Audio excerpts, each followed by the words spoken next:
Mathéo Radio présente À haute voix la lecture intégrale des œuvres spirituelles majeures. Aujourd'hui, le disciple de Paul Bourget.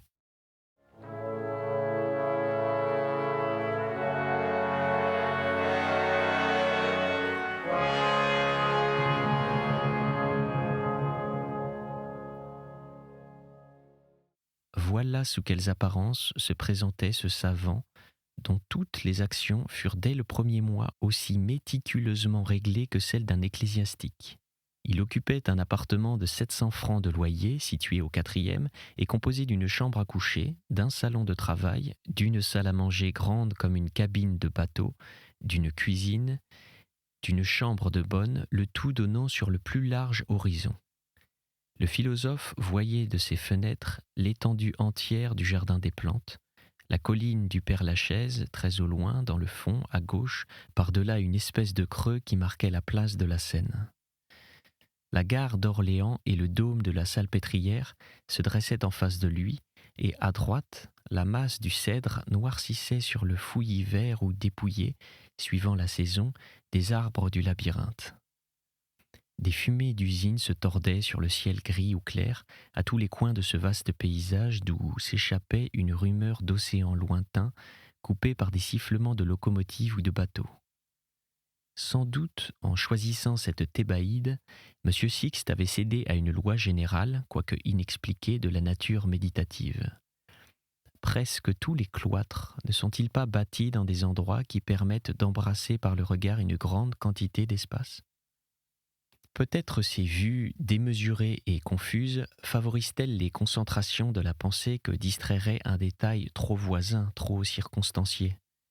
Peut-être les solitaires trouvent-ils une volupté de contraste entre les inactions songeuses et l'ampleur du champ où se développe l'activité des autres hommes. Quoi qu'il en soit, de ce petit problème qui se rattache à cet autre, trop peu étudié, la sensibilité animale des hommes d'intelligence, il est certain que ce paysage mélancolique était depuis 15 ans le compagnon avec qui le silencieux travailleur causait le plus. Son ménage était tenu par une de ses domestiques, comme en rêvent tous les vieux garçons, sans se douter que la perfection de certains services suppose chez le maître une régularité correspondante d'existence. Dès son arrivée, le philosophe avait demandé simplement au concierge une femme de charge pour ranger son appartement et un restaurant d'où il fit venir ses plats. Ces deux demandes risquaient d'aboutir aux pires conséquences.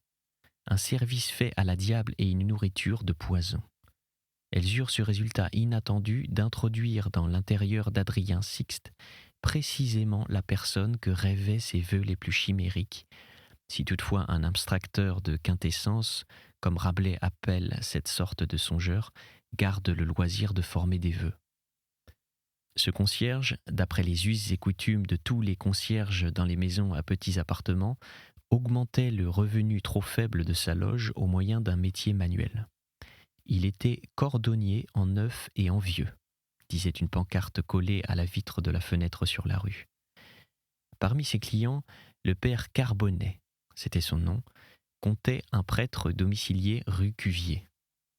Ce prêtre âgé, retiré du monde, avait pour domestique mademoiselle Mariette Trapenard, une femme de 40 ans environ, habituée depuis des années à tout gouverner chez son maître.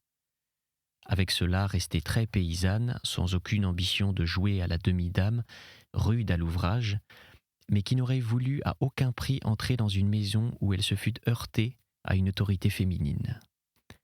Le vieux prêtre venait de mourir presque subitement dans la semaine qui précéda l'installation du philosophe rue Guy de la Brosse. Le père Carbonnet, sur la feuille de location duquel le nouveau venu s'inscrivit simplement comme rentier, devina sans peine l'espèce d'homme où classer ce monsieur Sixte. D'abord à la quantité de volumes qui composaient la bibliothèque du savant, puis à un racontard d'une bonne de la maison, celle d'un professeur au Collège de France domicilié au premier. Ainsi l'attestaient les affiches blanches posées contre le mur et qui donnaient le programme des cours de ce célèbre établissement. Dans les phalanstères du Paris bourgeois, tout devient événement. La bonne avait nommé à sa maîtresse le futur voisin du 4e. La maîtresse l'avait nommé à son mari. Ce dernier en parla aussitôt à table en des termes que la bonne comprit assez pour démêler que le locataire était dans les papiers comme monsieur. Carbonnet n'eût pas été digne de tirer le cordon dans une lanche parisienne si sa femme et lui n'eussent éprouvé immédiatement le besoin de mettre en rapport M. Adrien Sixte et Mademoiselle Trapenard, d'autant plus que Madame Carbonnet, vieille et quasi impotente, se trouvait elle-même déjà trop occupée par 3 ménages dans la maison pour prendre encore celui-ci. Le goût de l'intrigue domestique qui fleurit dans les loges comme les fuchsias, les géraniums et les basiliques induisit donc ce couple à certifier aux savants que les traiteurs du quartier cuisinaient de la gargote, qu'il n'y avait pas une seule femme de charge dont ils pussent répondre dans le voisinage, que la servante de feu monsieur l'abbé Vessier était une perle de discrétion, d'ordre, d'économie et de talent culinaire. Bref, le philosophe consentit à voir cette gouvernante modèle. L'évidente honnêteté de la fille le séduisit, et aussi cette réflexion que cet arrangement simplifiait de beaucoup son existence en lui dispensant d'une odieuse corvée, celle de donner lui-même un certain nombre d'ordres positifs. Mademoiselle Trapenard entra donc au service de ce maître pour n'en plus bouger, au gage de 45 francs par mois, qui devinrent bien vite 60. Le savant lui donnait en outre 50 francs d'étrenne. Il ne vérifiait jamais son livre, qu'il réglait chaque dimanche matin sans aucune contestation. C'était elle qui avait affaire à tous les fournisseurs sans aucune remarque de M. Sixte vint la troubler dans ses combinaisons, d'ailleurs presque honnêtes. Enfin, elle régnait au logis en maîtresse absolue, situation qui excitait, comme on le pense, l'universelle envie du petit monde, sans cesse en train d'aller et de venir par l'escalier commun qu'un frotteur nettoyait tous les lundis. « Hein, mademoiselle Mariette, l'avez-vous mise la main sur le bon numéro, l'avez-vous mise ?» lui disait Carbonnet quand la bonne du philosophe s'arrêtait 1 minute à causer avec son interlocuteur devenu plus vieux. Il était obligé maintenant de porter des lunettes sur son nez carré, et il ajustait avec peine ses coups de marteau sur les clous qu'il enfonçait dans des talons de bottines, la forme serrée entre ses jambes, le tablier de cuir noué autour de son corps. Depuis quelques années, il élevait un coq appelé Ferdinand, sans que personne eût jamais su le motif de ce surnom. Cette bête errait parmi les cuirs, excitant l'admiration des visiteurs par son avidité à happer des boutons de bottines. Dans ces moments de terreur, ce coq familier se réfugiait chez son maître, enfonçait une de ses pattes dans la poche du gilet et cachait sa tête sous le bras du vieux concierge. « Allons, Ferdinand, dites bonjour à mademoiselle Mariette ?» reprenait Carbonnet. Et le coq becquetait doucement la main de la fille et son maître continuait.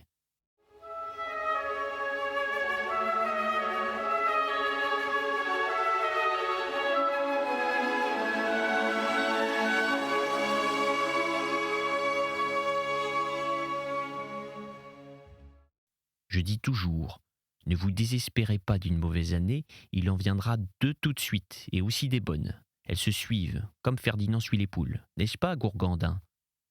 C'est vrai, répondait Mariette. Il faut en convenir pour un brave homme. Monsieur est un brave homme, quoique pour la religion c'est un païen, qui n'est pas allé une fois à la messe depuis ses 15 ans. Il y en a tant qui y vont, répliquait Carbonnet, que c'est des gaillards qui vous mènent des vies de remplaçants entre 4 et minuit catimini. Ce fragment de conversation peut être donné comme le type de l'opinion que mademoiselle Mariette nourrissait sur son maître. Mais cette opinion demeurait inintelligible, et si l'on ne rappelait ici les travaux du philosophe et de l'histoire de sa pensée.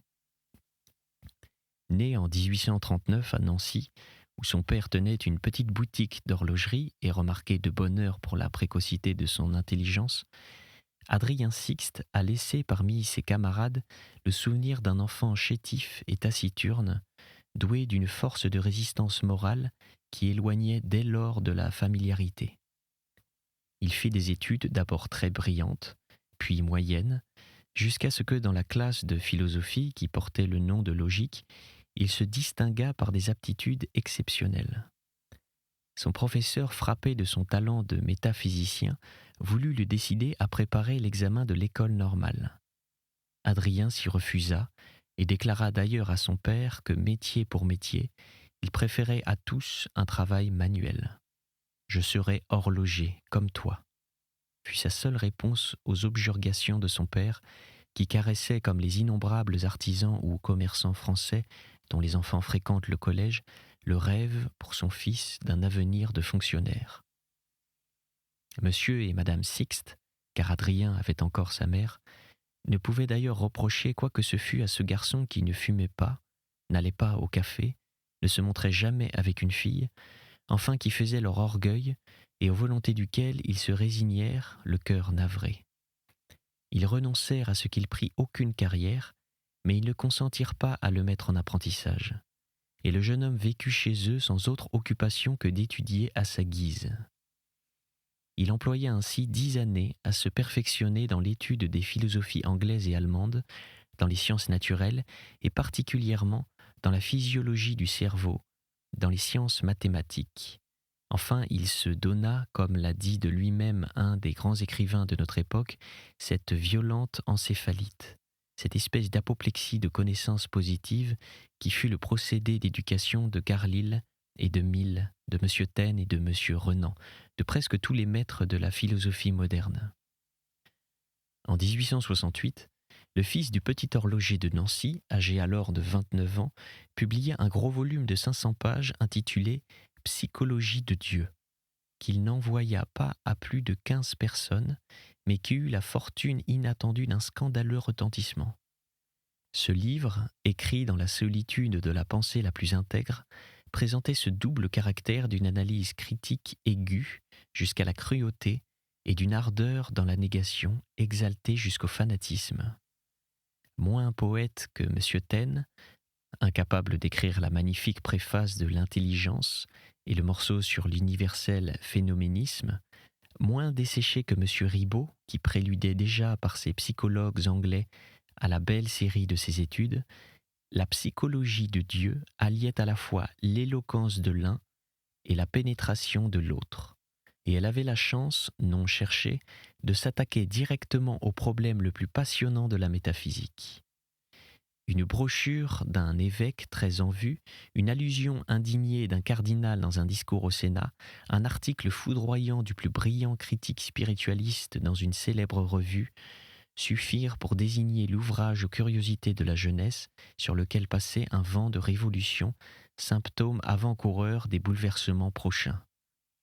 La thèse de l'auteur consistait à démontrer la production nécessaire de l'hypothèse Dieu par le fonctionnement de quelques lois psychologiques, rattachées elles-mêmes à quelques modifications cérébrales d'un ordre tout physique. Cette thèse était établie, appuyée, développée, avec une âpreté d'athéisme qui rappelait les fureurs de Lucrèce contre les croyances de son temps. Il arriva donc au solitaire de Nancy que son œuvre, conçue et composée comme dans une cellule, fut du premier coup mêlée d'une manière tapageuse à la bataille des idées contemporaines. On n'avait pas rencontré depuis des années une pareille puissance d'idées générales mariée à une telle ampleur d'érudition, ni une si riche abondance de points de vue unis à un si audacieux nihilisme. Mais tandis que le nom de l'écrivain devenait célèbre à Paris, ses parents, ceux qui vivaient auprès de lui sans le connaître, l'avaient élevé, demeuraient atterrés de son succès. Quelques articles de journaux catholiques désespéraient Madame Sixte. Le vieil horloger tremblait de perdre sa clientèle dans l'aristocratie nancéenne. Toutes les misères de la province crucifièrent le philosophe qui allait prendre le parti de quitter sa famille quand l'invasion allemande et l'épouvantable naufrage national détournèrent de lui l'attention de ses compatriotes et de ses parents.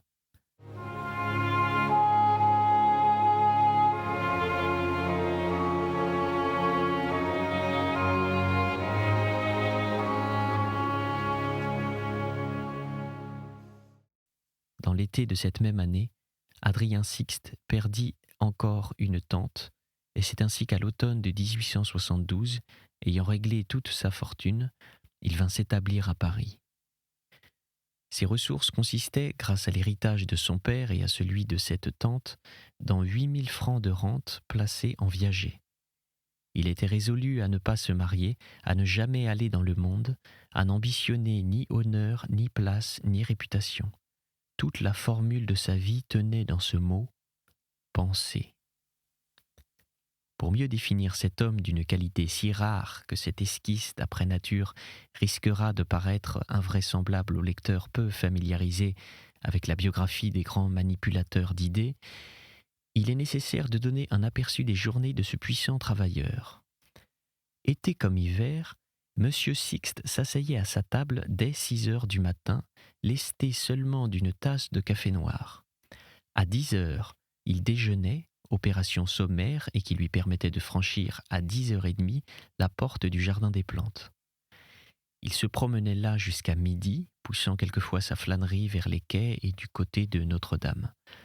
Un de ses plaisirs favoris consistait dans de longues séances devant la cage des singes et la loge de l'éléphant.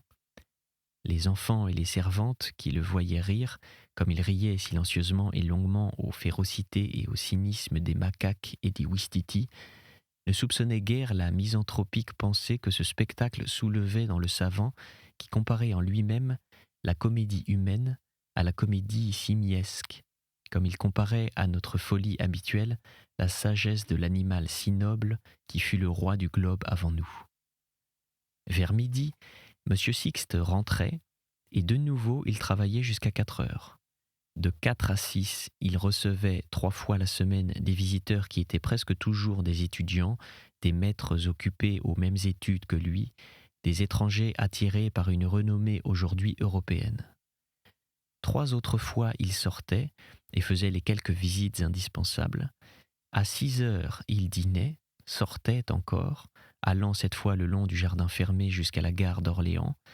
À 8 heures, il rentrait, réglait sa correspondance ou lisait. À 10 heures, toute lumière s'éteignait chez lui. Cette existence monastique avait son repos hebdomadaire du lundi, le philosophe ayant observé que le dimanche déverse sur la campagne un flot encombrant de promeneurs.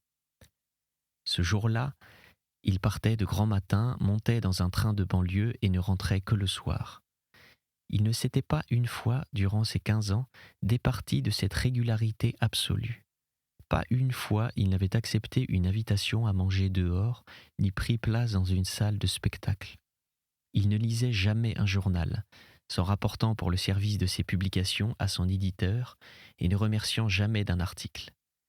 Son indifférence politique était si complète qu'il n'avait jamais retiré sa carte d'électeur. Il convient d'ajouter, pour fixer les traits principaux de cette figure singulière, qu'il avait rompu tout rapport avec sa famille et que cette rupture se fondait comme les moindres actes de cette vie sur une théorie. Il avait écrit dans la préface de son second livre, Anatomie de la volonté, cette phrase significative. Les attaches sociales doivent être réduites à leur minimum pour celui qui veut connaître et dire la vérité dans les domaines des sciences psychologiques.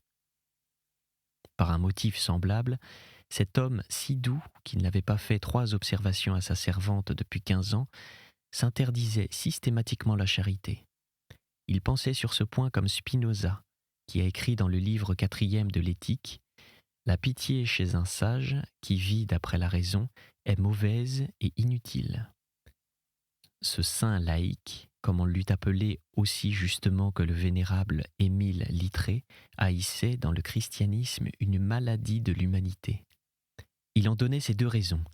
D'abord, que l'hypothèse d'un Père céleste et d'un bonheur infini avait développé à l'excès dans l'âme le dégoût du réel et diminué la puissance d'acceptation des lois de la nature.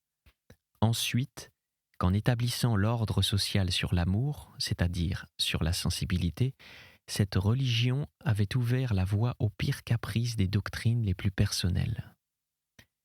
Il ne se doutait point d'ailleurs que sa fidèle domestique lui cousait des médailles bénites dans tous ses gilets, et son inadvertance à l'endroit de l'univers extérieur était si complète qu'il faisait maigre les vendredis et autres jours prescrits par l'Église, sans apercevoir cet effort caché de la vieille fille pour assurer le salut d'un maître dont elle disait quelquefois, reproduisant sans le savoir elle-même un mot célèbre, « Le bon Dieu ne serait pas le bon Dieu s'il avait le cœur de le damner ». Cette année d'un labeur continu dans cet ermitage de la rue Guy de la Brosse avait produit, outre cette anatomie de la volonté, une théorie des passions en 3 volumes, dont la publication aurait été plus scandaleuse encore que celle de la psychologie de Dieu, si l'extrême liberté de la presse et du livre, depuis tantôt 10 ans, n'avait habitué les lecteurs à des audaces de description que la tranquille férocité technique d'un savant ne saurait égaler. Dans ces 2 livres se trouvait précisée la doctrine de M. Sixte, qu'il est indispensable de résumer ici en quelques traits généraux, pour l'intelligence du drame auquel cette courte biographie sert de prologue.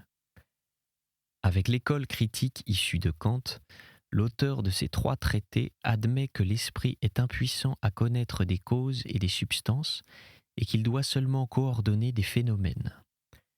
Avec les psychologues anglais, il admet qu'un groupe parmi ces phénomènes, celui qui est étiqueté sous le nom d'âme, peut être l'objet d'une connaissance scientifique à la condition d'être étudié d'après une méthode scientifique. Jusqu'ici, comme on voit, il n'y a rien dans ces théories qui les distingue de celles que messieurs Taine, Ribot et leurs disciples ont développées dans leurs principaux travaux. Les 2 caractères originaux des recherches de M. Sixte sont ailleurs. Le premier réside dans une analyse négative de celle qu'Herbert Spencer appelle l'inconnaissable. On sait que le grand penseur anglais admet que toute réalité repose sur un arrière-fond qu'il est impossible de pénétrer. Par suite, il faut, pour employer la formule de Fichte, comprendre cet arrière-fond comme incompréhensible. Mais comme l'atteste fortement le début des premiers principes, pour M. Spencer, cet inconnaissable est réel. Il vit, puisque nous vivons de lui. De là, il n'y a qu'un pas à concevoir que cet arrière-fond de toute réalité enveloppe une pensée, puisque notre pensée en sort, un cœur, puisque notre cœur en dérive. Beaucoup d'excellents esprits entrevoient dès aujourd'hui une réconciliation probable de la science et de la religion sur ce terrain de l'inconnaissable. Pour M. Sixte, c'est là une dernière forme de l'illusion métaphysique et qu'il s'est acharné à détruire avec une énergie d'argumentation que l'on n'avait pas admirée à ce degré depuis Kant. Son second titre d'honneur, comme psychologue, consiste dans un exposé très nouveau et très ingénieux des origines animales de la sensibilité humaine. Grâce à une lecture immense et à une connaissance minutieuse des sciences naturelles, il a pu tenter, pour la genèse des formes de la pensée, le travail que Darwin a essayé pour la genèse des formes de la vie. Appliquant la loi de l'évolution aux divers faits qui constituent le cœur humain, il a prétendu montrer que nos plus raffinées sensations, nos délicatesses morales les plus subtiles, comme nos plus honteuses déchéances, sont l'aboutissement dernier, la métamorphose suprême d'instincts très simples, transformation eux-mêmes des propriétés de la cellule primitive. En sorte que l'univers moral reproduit exactement l'univers physique et que le premier n'est que la conscience douloureuse et extatique du second. Cette conclusion, présentée à titre d'hypothèse à cause de son caractère métaphysique, sert de terme d'arrivée à une merveilleuse série d'analyses, parmi lesquelles il convient de citer 200 pages sur l'amour d'une hardiesse presque plaisante sous la plume d'un homme très chaste, sinon vierge. Mais le même Spinoza n'a-t-il pas donné une théorie de la jalousie qu'aucun romancier moderne n'a égalée en brutalité ? Et Schopenhauer ne rivalise-t-il pas d'esprit avec Chamfort dans ses boutades contre les femmes ? Il est presque inutile d'ajouter que le déterminisme le plus complet circule d'une extrémité à l'autre de ses livres. On doit à M. Sixte quelques phrases qui traduisent avec une extrême énergie cette conviction que tout est nécessaire dans l'âme, même l'illusion que nous sommes libres. Tout acte, a-t-il écrit, n'est qu'une addition. Dire qu'il est libre, c'est dire qu'il y a dans un total plus qu'il n'y a dans les éléments additionnés. Cela est aussi absurde en psychologie qu'en arithmétique. Et d'ailleurs, Si nous connaissions vraiment la position relative de tous les phénomènes qui constituent l'univers actuel, nous pourrions dès à présent calculer avec une certitude égale à celle des astronomes le jour, l'heure, la minute où l'Angleterre, par exemple, évacuera les Indes, où l'Europe aura brûlé son dernier morceau de houille, où tel criminel encore à naître assassinera son père, où tel poème encore à concevoir sera composé. Tout l'avenir tient dans le présent, comme toutes les propriétés du triangle tiennent dans sa définition. Le fatalisme mahométan ne s'est pas exprimé avec une précision plus absolue. Des spéculations de cet ordre ne semblent guère comporter que la plus affreuse aridité d'imagination. Aussi le mot que M. Sixte disait souvent de lui-même « Je prends la vie par son côté poétique » paraissait-il à ceux qui l'entendaient le plus absurde des paradoxes. Et cependant rien de plus exact eu égard à la nature d'esprit spécial des philosophes. Ce qui distingue essentiellement le philosophe né des autres hommes, c'est que les idées, au lieu d'être pour son intelligence des formules plus ou moins nettes, sont vivantes et réelles, comme des êtres. C'était À haute voix, une émission de KTO Radio. Aujourd'hui, Le disciple de Paul Bourget. Lecture, Pierre Deveau. Captation et réalisation, Alexis Duménil et Thibaut Dagalier. Une émission disponible en podcast sur ktoradio.com et sur l'application KTO Radio.